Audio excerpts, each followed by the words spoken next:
think we also have to deal with the possibility that seeing the chance of some form of accountability in international criminal courts, that there could have been a feeling, particularly within Israeli Unit 8200, the military intelligence unit, the equivalent of GCHQ or the NSA, that they needed to absolve themselves from some type of human responsibility for these killings. And a way to absolve themselves could be this new legal gray area of AI. Because if you are in a situation of the International Court of Justice or the International Criminal Court seeking prosecutions, and you are able to project some of the responsibility onto artificial intelligence, then you may be able to lessen some of that. Hello, everyone. I'm Rania Khalek, and this is Dispatches. Israel's use of artificial intelligence in widening its kill net has received scant media attention, as has the incestuous relationship between tech giants and Israeli colonialism more generally. How has the use of AI impacted the genocide in Gaza? Is the problem really just Netanyahu, as Western liberals would have us believe? Or is it the entire Israeli political spectrum? Where do UK politics fit into it? And what should we make of the re-emerging utilization of the Islamophobia industry to police Israel's critics in the West? Joining me to discuss this and more is Lowkey, rapper, activist, and host of the Watchdog podcast on MintPress News. But before we jump into it, this is just part of this episode. The full episode is available to Breakthrough News members only. You can become a member at patreon.com/breakthroughnews. And as always, be sure to hit the subscribe button and the bell so you get a notification whenever we post new content. And if you appreciate this show, you can also donate below on YouTube. Lowkey, welcome back to the show. Thanks for having me, Rania. Great to be here. Well, it's great to have you back on. And, I had you on a few months ago, and, at that time we were in a different phase of the genocide. I think at that time, every hospital had been destroyed, but maybe not to the degree it has been. Also, I think the U.S. had just voted to basically defund UNRWA. So that's the phase we were at back then. And now a few months later, I guess we're at a different phase where now all the talk is about the invasion of Rafah and whether that's a red line for the Biden administration, even though obviously Israel's been bombing Rafah, has already kind of invaded it, and seems to really be going all the way. It feels like almost there's no end in sight. I know there's a talk of potential ceasefire agreement right now, but that's very unclear because of a lot of reasons. We don't necessarily have to get into the specifics of that, but I just wanted to ask you before we get into some of the topics that we are planning to discuss in this episode, I just kind of wanted an update from you. We're almost in month 8. By the time this comes out, it'll probably officially become month 8 of this genocide. I certainly didn't think this was going to go on for 8 months. And it's quite frightening because it really does seem like the world is almost helpless in the face of this Israeli onslaught. So I'm just curious your general thoughts on where we're at 8 months into this. Well, it is interesting because in the 972, it's an Israeli magazine which often produces articles that I personally might find problematic, but it also does have some interesting stuff in there. One of the things that it produced several years ago was a source within Israeli military intelligence that asserted that at the beginning of all military endeavors, the Israelis will often set a number of dead that they see as being the threshold that they would step back from. Now, I remember, I think the first interview that we did with Breakthrough News during this period, it was for the freedom side. And we talked about what numbers we thought would be the threshold that would bring some type of calm in terms of the Israeli and the US side. Now, at that time, I had been monitoring the public communications of several heavily linked figures in this country to Israeli intelligence. Now, one of them, who I will not name, had asserted at that time that the 40,000 number and we discussed it actually in the first interview, was something that he saw personally. This was what he asserted as acceptable, um, as something that he would be okay with.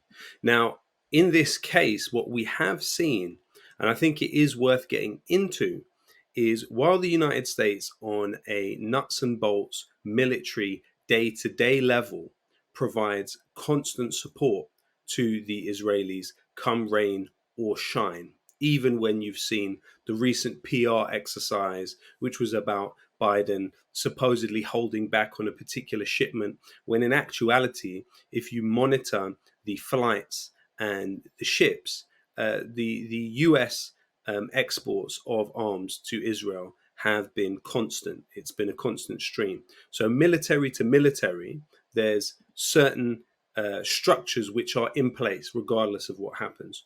But on a political and PR level, it certainly seems that for the United States, in terms of Gaza, when it reached 40,000, when the unrest that relationship necessitated within the United States itself, when all around the world you're seeing essentially Israeli and even US interests. You're seeing US fast food chains like KFC in Iraq being shut down. Yesterday in Malaysia, KFC has really suffered greatly. You're seeing all types of consequences for this genocide throughout the world. It seems that there is now an attempt by the Biden administration with this latest ceasefire proposal to almost hamstring Netanyahu. And that is independent of what's happening on the military basis. What he's attempted to do by backing the Gantz and Yair Lapid side of the Israeli political class is form a counterweight on Biden to do what is more manageable for the United States in a PR sense. And then on the other side, you have the pressure on Netanyahu coming from Smotrich and Ben Gvir, where they are demanding not only the complete annihilation of Hamas in Gaza, which, as has been made clear, is all but an impossibility. Israel is now stuck in a war of attrition, which it's finding it very difficult to extricate itself from.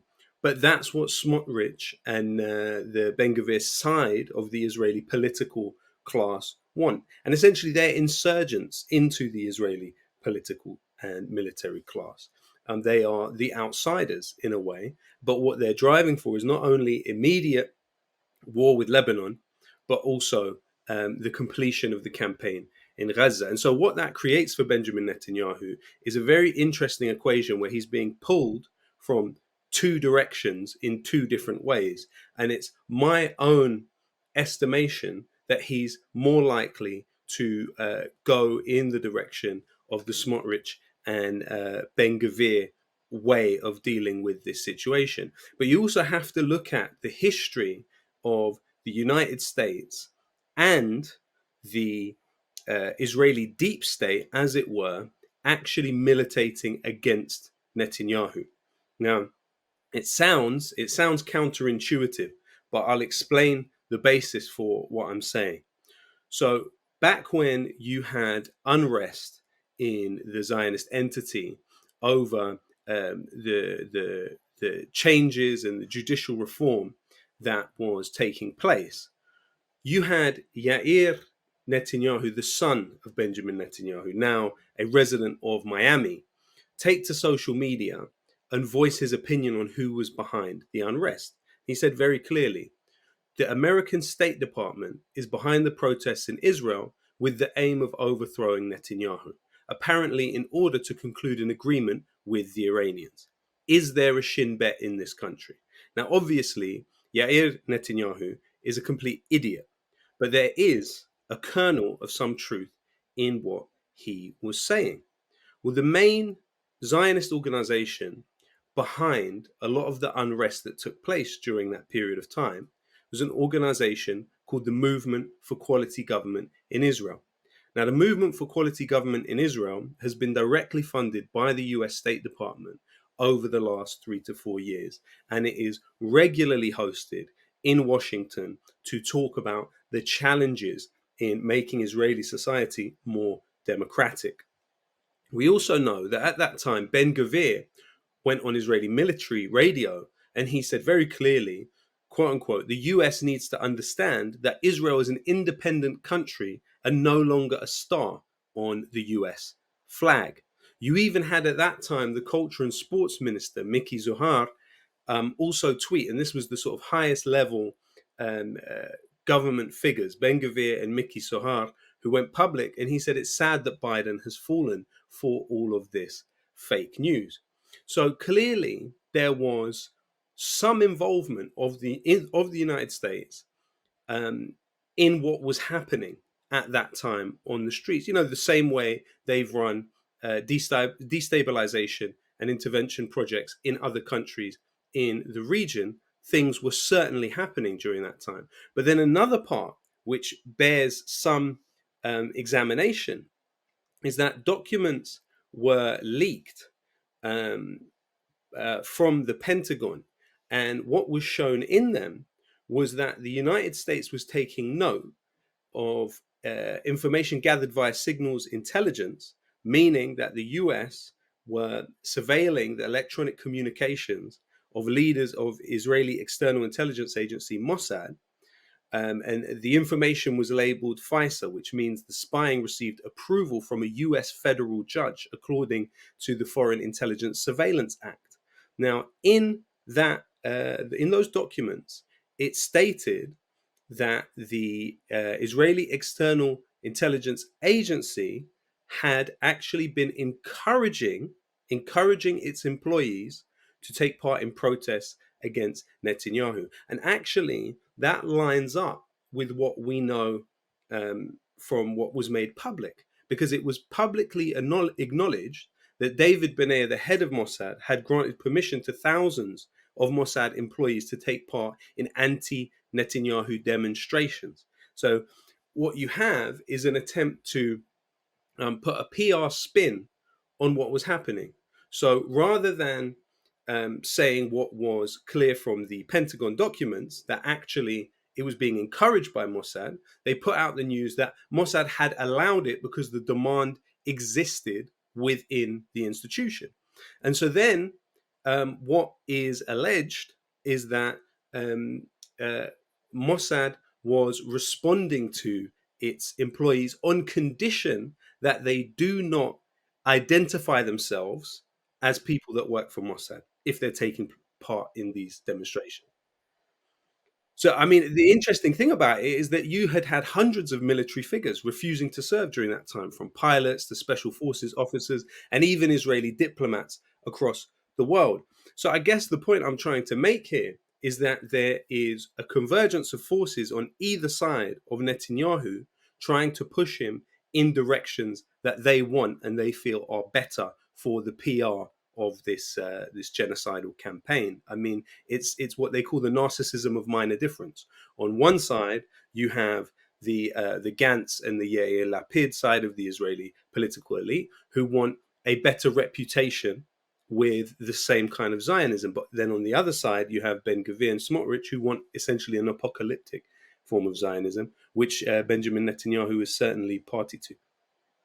Yeah, I think it's really important to point that out because so many people, especially among the sort of like liberal intelligentsia of the West, want to try to make this a Netanyahu problem when it's exactly what you just described. It's basically two sides of the same coin who have slightly different views about how Zionism, how colonialism should be carried out to the benefit of Israel's long term existence. Um, and that's why liberals are always hand wringing because they're on the side of the liberal colonizers in Israel.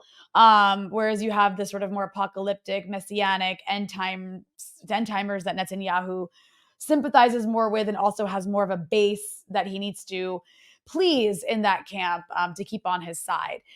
I want to turn to a bit of a different topic that I think is really, really important to unpack, and that is the use of artificial intelligence in this war. It has received some attention in the mainstream media because it's so shocking, but it's kind of been framed as though the reason there's so many deaths in Gaza is the use of artificial intelligence. When, and you can correct me if I'm wrong here, or maybe you have a different take on it, but it seems more to me that Israel is simply using artificial intelligence to carry out its genocide more efficiently, because you need targets to hit other, like you can drop a lot of bombs in a densely populated area, but you want to hit buildings. So this AI system that they have seems to have given them, you know, many targets faster than a human can come up with, so they can bomb more quickly, which is what I mean more efficiently. So that's incredibly disturbing.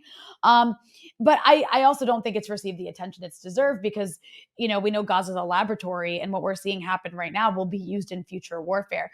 So I guess let's start with the basics. When it comes to the use of artificial intelligence, there was this big piece in 972 that got some attention, that was really important in laying out exactly what's happening.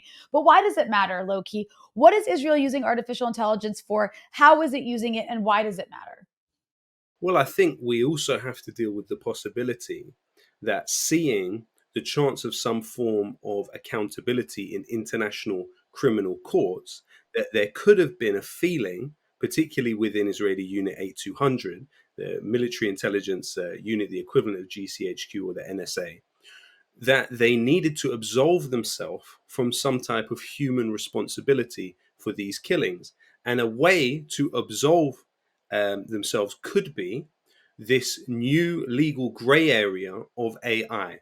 Because if you are in a situation of the International Court of Justice or the International Criminal Court seeking prosecutions, and you are able to uh, project some of the responsibility onto artificial intelligence, then you may be able to lessen some of that. And what I'm interested in particularly is the AI program Lavender, which was used to widen this kill net, as you alluded to.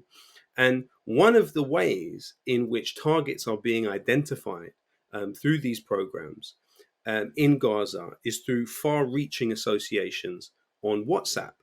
And so then that has brought up the question of whether WhatsApp is sharing this information with the Israelis directly. Now, what we know of Meta, the company, of course, is headed by Mark Zuckerberg. Mark Zuckerberg is actually one of the funders of the Zaka Israeli organization responsible for the 40 beheaded babies lie. There's more really to Mark Zuckerberg's and other high ranking figures within Meta and their connections to the Israelis that I think are worth going into. But even if we look at the way that Meta has worked during this period through Instagram, for example, it shut down personal accounts of pro Palestinian organizations like Within Our Lifetime, just after the recent report that came out and the push by the Daily Telegraph. We covered it on Breakthrough News against me. Right after that, my Instagram account was locked for over a week, as we thought maybe coming. And I viewed those articles as really a way to lobby these tech companies, but it's unclear if there is a connection between those two things. But other activities of Meta and Instagram during this time have been the incorrect association of the name of Al-Aqsa Mosque in Jerusalem with it being designated as a terrorist organization within Instagram, meaning that Instagram deleted certain posts and blocked access to other content containing the hashtag about Al-Aqsa Mosque. In addition to that, you also had when Instagram users put the word Palestinian in their bio, Instagram was automatically translating it to Palestinian terrorists are fighting for their freedom in English. Now, you wonder what could be behind all of these things. Well, what we've identified at MintPress is a large number of former Israeli military intelligence Unit 8200 agents working for Meta, which is, of course, the parent company of WhatsApp, and Unit 8200 is the very institution within the Israeli military that is using these AI methods drawing on WhatsApp data. So, for example, you had Eyal Klein, who worked as head of data science at Facebook Messenger after being in Unit 8200 for 6 years. You had someone by the name of Eli Zetlin, who works at Meta, supposedly preventing data misuse by third parties. And that's even though he came directly from the Israeli spy unit 8200. But a really interesting case, and there's many, many other unit 8200 figures within Meta, but there's an individual called Yonatan Ramot who actually worked for Israeli Unit 8200 and Meta at exactly the same time. So, therefore, if Meta is sharing this information off WhatsApp with Unit 8200, which is allowing the Israelis to widen their kill net of people in Gaza, it wouldn't really be a surprise. But even when you look at the roots of WhatsApp itself, you actually see more of a connection to Israel than just these employees now being located in the company. So, for instance, the founder of WhatsApp, Jan Koum, and he used to be a board member of what became Meta. He's actually pumped millions of dollars into the Israeli settler clan Ir David, which settles in Silwan and Sheikh Jarrah. But also, he has funded with millions of dollars their Israel lobby group AIPAC. And then there's the other aspect of all this, which is actually an outgrowth of Unit 8200, played a very key role in Meta's procurement of WhatsApp in the first place. So Meta bought an Israeli mobile web analytics company by the name of Onavo in 2013. Now, Onavo was founded by Guy Rosen and Roy Tiger. Both are veterans of the Israeli Military Intelligence Unit 8200. Now, Onavo actually acted as a spyware, hacking Facebook users' phones and monitoring their habits when using WhatsApp. Now, all of this is publicly documented information. Now, it was then found that the information which was procured through spyware on people's phones to monitor their habits on WhatsApp through Facebook was then used to inform the decision. So it was off the back of a Unit 8200 outgrowth that Meta came to own WhatsApp in the first place. So the scandal around all of this when it came out led Meta to actually shut down Onavo. But its founder, Guy Rosen, went on to be the chief information security officer at Meta for Mark Zuckerberg. So the chief information security officer at Meta today is former Unit 8200. And we wonder why we might be in a situation where Meta is sharing the information of Ghazawiyin with the Israeli military. And moreover, when you look at the content moderating oversight board of Meta, you have the former Israeli government censor and Unit 8200 veteran Emi Palmer. She was responsible for setting up the cyber unit within the Israeli military, which its job was to complain to Meta and to get accounts and posts taken down. And so today, Emi Palmer is in a very important position on the oversight board, moderating people's content. You've even seen over the last months of Israel's genocide in Gaza, paid advertisements on Facebook appearing telling Palestinians to leave their ancestral home and move to Jordan. You've even found paid advertisements on Facebook calling for violence against Palestinians, including some inciting a quote unquote Holocaust for the Palestinians. And who just happens to be the global advertising chief at Meta is Nicola Mendelsohn. She is the wife of Jonathan Mendelsohn, the former head of the Labor Friends of Israel, an Israeli embassy proxy in this country. She's spoken at numerous Israeli government-supported events in Tel Aviv and met with Shimon Peres while opening Facebook sites in the Zionist entity. So if Meta was found to be not only shadow banning, and as the quote unquote influencers love to talk about, even if it's not just sort of shadow banning and say locking an account like mine every now and again, if it was actually sharing data with the Israeli military to aid this genocide, I wouldn't be surprised personally.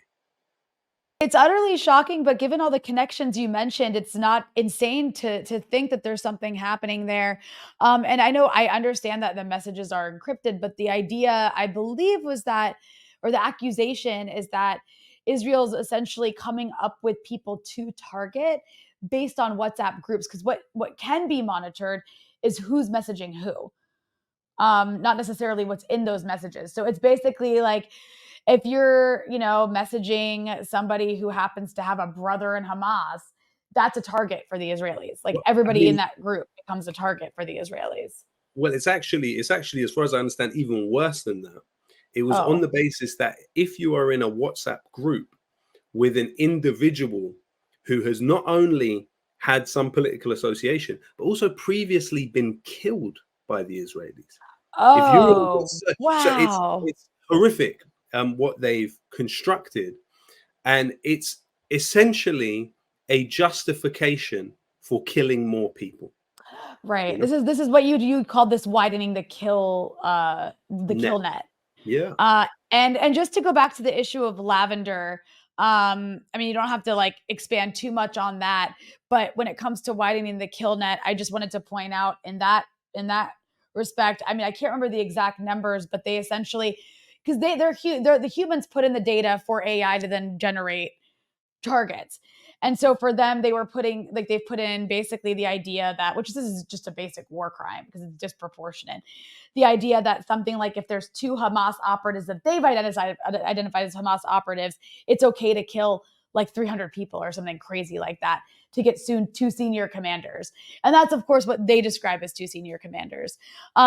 So again, it's like I think it's important to recognize the human element to this because all of this is being done, like you said, to widen that kill net. I wanted to ask you about another company. That's the company Palantir.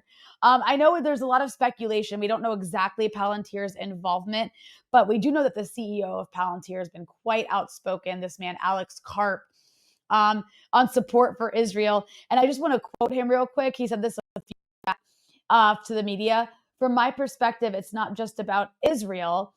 It's like, do you believe in the West? Do you believe the West has created a superior way of living? And I guess he does. He co-founded Palantir alongside Peter Thiel, by the way, who is a right-wing venture capitalist who's a big Trump funder.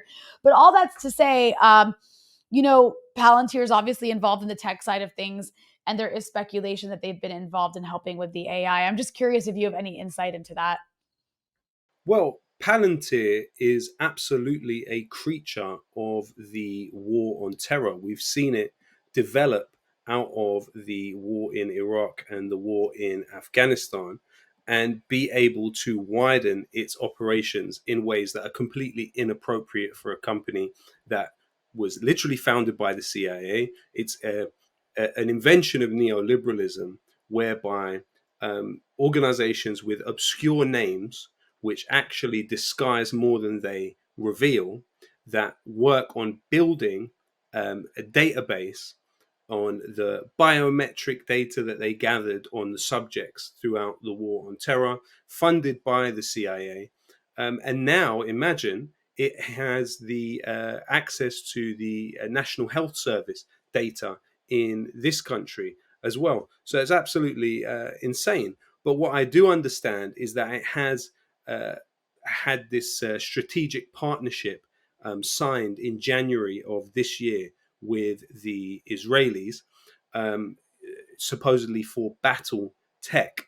It will, it's been publicly stated that Palantir is providing services for quote unquote war related missions.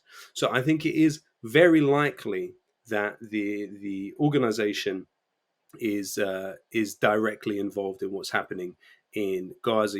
Peter Thiel and Alex Karp traveled to Israel to bless this deal with Israeli Ministry of Defense officials. So I think while the details of what exactly Palantir is doing for the Israelis has not been made public, I think we know enough to estimate that they'd probably be involved in some of this.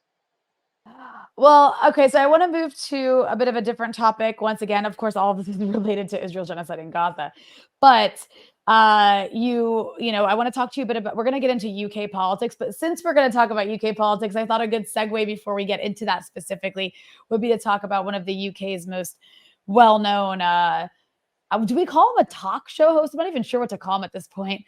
But Piers Morgan, somebody whose show you had been on a few months back, and you did a wonderful job, just kind of like, you know, Thank you. You too. sweeping him away. And also, recently we can get into that, but recently I saw on Twitter or X, I guess it's called now, after the horrific the first tent massacre in Rafah, Pierce suddenly decided he was very horrified by this particular carnage, this atrocity by Israel, and tweeted against it. And then you asked him if he was ready to condemn Israel, and then he said the most ridiculous thing to you. He called you a coward for refusing to come on his show. He's just so aggressive and ridiculous. But all that's to say, having recently gone on myself, and I did have to think about whether I should or not, because I know that he does it for the views. I know Piers Morgan has been consistently pro-Israel until a couple of criticisms here and there, but for the most part, he's continued to justify this genocide and the premise it's based on. Calls October 7th this horrific terrorist attack. He even says it's worse than what Israel's done in Gaza since. But this is not just rhetoric. There's connections he has to Israel. So I wanted to ask you about that. And this would help explain why Piers Morgan, aside from clearly being like just empire apologist, a colonial apologist, does seem to be like in it for Israel. What's the relationship there? Well, on first examination, you might think it's some form of emotional investment, that there's nothing structural behind his inclinations when interviewing people. However, when you look into not only his personal associations, but also the channel that he interviewed me on was Talk TV. Now, he recently has left Talk TV, and so he interviewed you technically on his own independent channel. Now, Talk TV, which was his employer for a sizable period of time, is the the brainchild and was founded by the Australian oligarch Rupert Murdoch. Who, Now, by the way, total side note, Rupert Murdoch just got married for the fifth time. I was yeah, yeah, and I think sorry, it's just I, crazy. absolutely, yeah. But I think something very interesting about Rupert Murdoch, which not many people are aware of, was a handwritten note was published by Y.net, the Israeli website and newspaper, around 2009. Now, on that handwritten note, which came from Benjamin Netanyahu and his political office, he had written the names of people he considered to be funders of his political project. And one of the names on that piece of paper is Rupert Murdoch, Mm. meaning that Piers Morgan was presenting his show on Talk TV, a channel owned by someone believed to be a funder of Benjamin Netanyahu's political campaign. Mhm. Surely that's a conflict of interest which is worthy of mention. In addition to that, not only had Rupert Murdoch funded something called the Jerusalem Foundation, which builds settlements in Sheikh Jarrah, but he had approached, Rupert Murdoch had been approached by Netanyahu to buy the very newspaper that published that note about his funders several years later. Oh. In addition to that, Rupert Murdoch has had employees resign from his channels. So, for instance, Sam Kiley resigned from the Times newspaper, blaming what he called Rupert Murdoch's personal relationship with Ariel Sharon and with investments in Israel being the reason that he could not cover the issue in a fair way. And now we get to the question of Piers Morgan himself. Now, in the past, he has fronted fundraising campaigns for the Norwood charity. Now, the Norwood charity is founded and headed by key Israel lobbyist Jonathan Mendelsohn, who we mentioned earlier as being married to the head of global advertising at Facebook. Now, Mendelsohn was the former head of the Friends of Israel. But Mendelssohn's relationship with both Piers Morgan and Rupert Murdoch is significantly deep because at the same time as leading the Labour Friends of Israel, Mendelssohn provided lobbying services to Rupert Murdoch through his lobbying company. It goes even further than that. The Norwood charity that Morgan has worked closely with is also headed by another Israel lobbyist by the name of Trevor Chin. So Trevor Chin is the president of one of Israel's national institutions, the UJIA, but he's also on the executive committee of Israel's largest lobby group in Britain, BICOM, which is the parent organization of We Believe in Israel that tried to get me removed from Spotify. What we also know is that during his coverage on the war in Gaza on October 22nd, just a few days before he interviewed me, Piers Morgan met for dinner in New York with the wife of Jonathan Mendelsohn. That's Nicola Wow. Mendelsohn. They were pictured together enjoying a sushi meal in New York. Now, Nicola Mendelsohn has lobbied relentlessly for Israel within her position at Meta. What we also know that another person present at that dinner with Piers Morgan and Nicola Mendelsohn was Catherine Jenkins. Now, Catherine Jenkins has raised funds for the JNF, which is Israel's largest settler building body in occupied Palestine. Now, are we to believe that Piers Morgan can be considered having no skin in the game when he has this level of personal connection to people that not only fundraise for the building of settlements, but also are fully fledged lobbyists for Israel, on top of working for a company headed by somebody who is believed to have funded Benjamin Netanyahu's political campaign. It's my personal belief that he is unable because of these personal associations to be neutral in this situation as he makes a big song and dance of supposedly being. I mean, it's just completely wild of when you think about all of those connections, the level of like incestuousness. I don't know, like what other word to use besides that. When there's all these connections that are happening behind the scenes, and then you go on a show like that, and then it makes complete sense why he is such a bully on this issue. He's clearly performing for people on some level. I mean, I do actually think he probably believes a lot of what he's saying. Um, and then he'll always point to, oh, I oppose the Iraq war. So apparently that gives me like carte blanche to support any genocide I feel like supporting after the fact. But yeah, that said, it's just, I mean, interestingly enough, though, he does continue to seem to really want you to come on his show.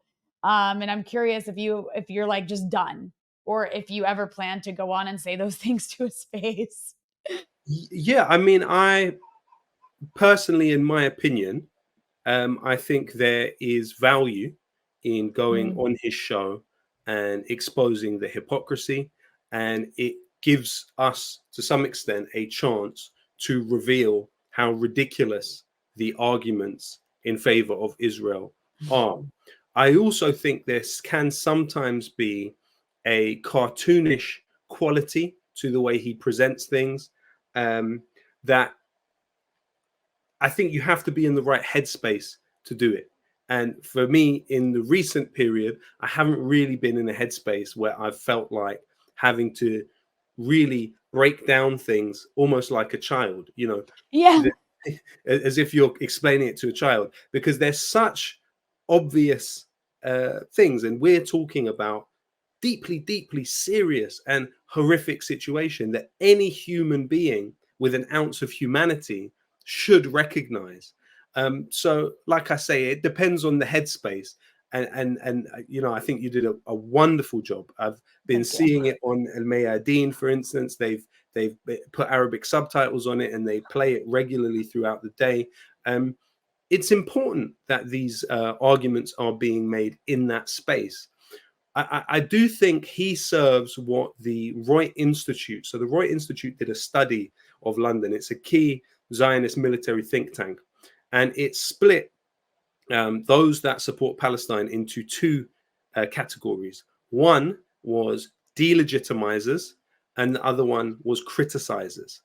Now, Mm, what they say delegitimizers should be met with is to be shut down everywhere they can be shut down. But then what they say criticizers should be subject to strategic engagement.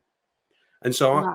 my personal estimation of Piers Morgan is that there's an element of strategic engagement to it. What they're seeking to Oh, do in the British case, and it's also different for where you are um, to where I am in terms of the political units that we exist within. He right. was very much seeking to get people prosecuted under this idea of support for a prescribed Fair. organization. That's the reason that he would repeatedly ask the question and Do try you to fight. condemn? Absolutely. So he's kind of trying to set people up in an interesting way, and so I have such an inherent distrust for him as Of an course. actor. I don't take him as a good faith actor, and I think it just depends what sort of frame of mind you are in at the time. Yeah. Yeah. Because it's like you're playing a very stressful game. And you're right, it's a ridiculous game because there's something very serious happening and it is like a circus. But at the same time, this is the world we live in is one where people like that have all the reach. I mean, we have our own channels and our own shows and we have our audiences, but we're suppressed by algorithms that boost people like him and other outlets that are considered mainstream, and so they reach millions and millions and millions of people uh in a way that we just can't. But then on top of that, you're right, I mean, I hadn't even thought about that aspect of it, but there was this element of him with me, and I've seen him do it with others as well, where if you refuse to condemn Hamas, he does try to put you in this corner of endorsing them. He wants you to say I endorse, so that it would make sense. That's like a way to try to get somebody criminally in trouble in these Western countries, because these are prescribed terrorist organizations by the State Department and by the UK government, and it is illegal to support them. So yeah, go ahead.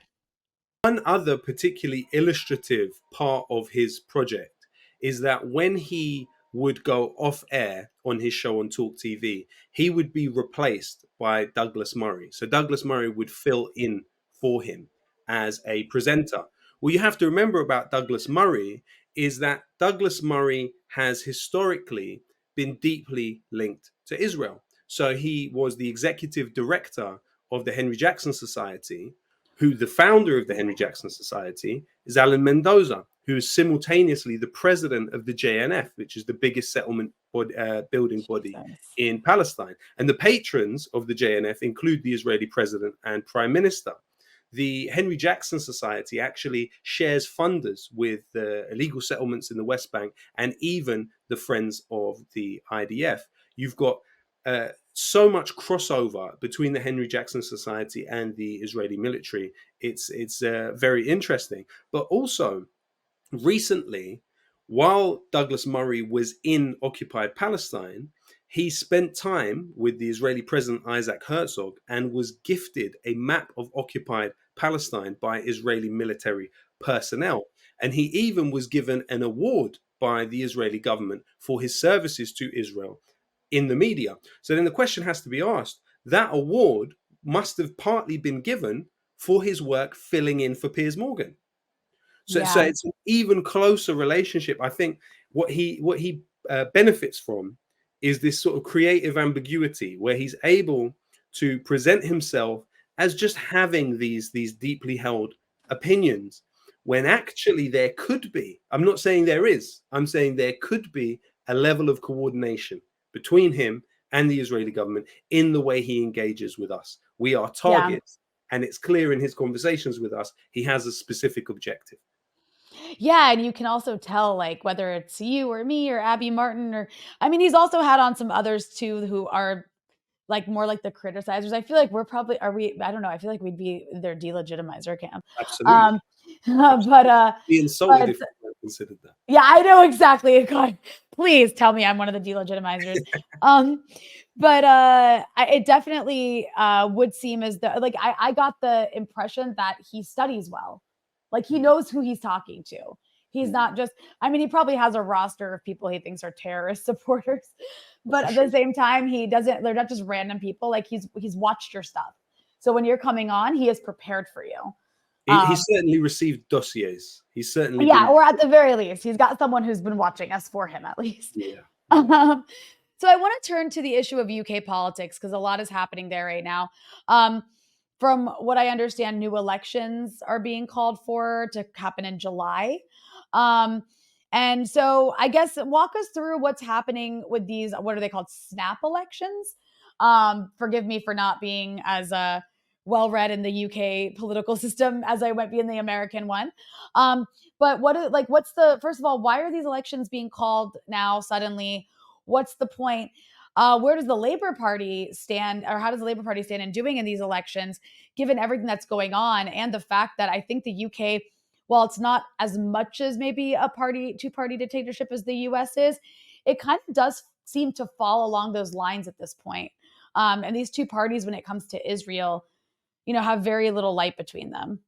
Absolutely. And yes, it is a snap election. But what you have to remember is that this year is the final deadline for an election to be called.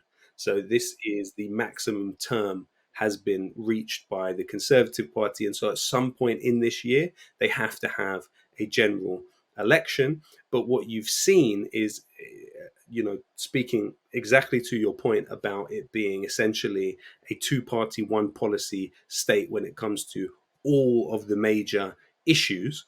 You've now had the development of the Workers' Party led by George Galloway, which is an insurgent force which has displaced one MP in Rochdale and looks set to displace more MPs across the country with very interesting candidates who all of whom are deeply pro-Palestinian. So it's really the revenge of history in a way. George Galloway was somebody who was stigmatized and ousted and marginalized outside of the political system, and he is now a resurgent force coming back with support from many of us who have been deeply invested in the Palestinian cause alongside him across the decades. But when it comes to the Labour Party, what you have is an organization which exists to limit political participation in this country. During the Jeremy Corbyn years, you had over 300,000 more people join the party, which, considering the population of Britain, is quite considerable. Join the party just off the back of Corbyn's leadership. Now, following the coup against Jeremy Corbyn, which Keir Starmer was a key part of, which was, I would say, a tripartite aggression against the population here by the British state itself, by the United States, and by Israel, working together to 24/7 disfigure people's perceptions of Jeremy Corbyn specifically, but also the rest of us who supported him.